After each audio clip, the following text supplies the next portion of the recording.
Alright, so hello mga sir. For today's vlog, may nagpadala pala sa atin ng isang ECU ng Inmax version 2 na Y-Connect from Sir Miko Mailig of Butuan City.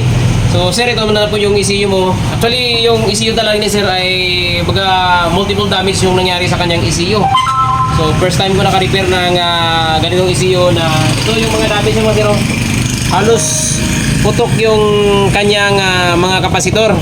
At saka yung kanyang mga transistor dito halos busted na rin ng tatlo.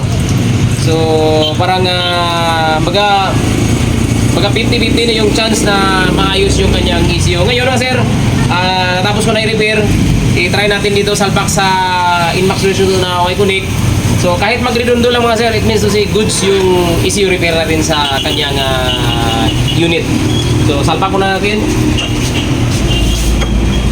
So ito kasi mga sir ay hindi to andar, pero magredondo lang siya.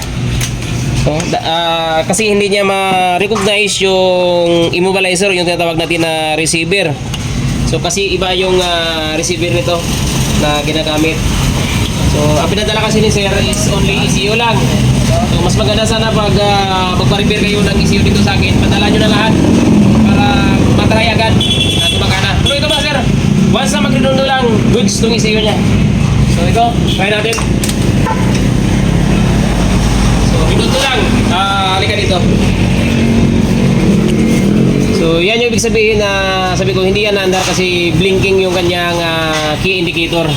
So ito kahit na redondo lang masira, yan pa, pakinggan nyo. So it means goods. Sige dito diba, isa muna. Isa pa. Pakinggan nyo mga sira.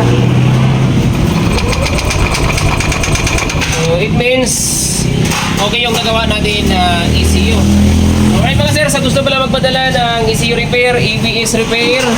So ito mga sir yung aming offer dito sa Splitic FI Motor Garage. Located at Purong Ilobel, New Isabela, Tacloban City. Malapit na kami sa highway mga sir, yan yung highway.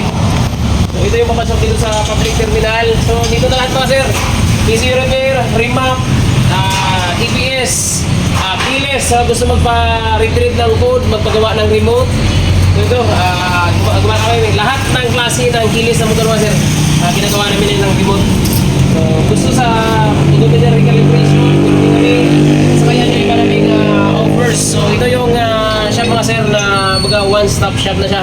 So andito na lahat ng servisyo na kailangan nyo basta if ay yung inyong mga motor.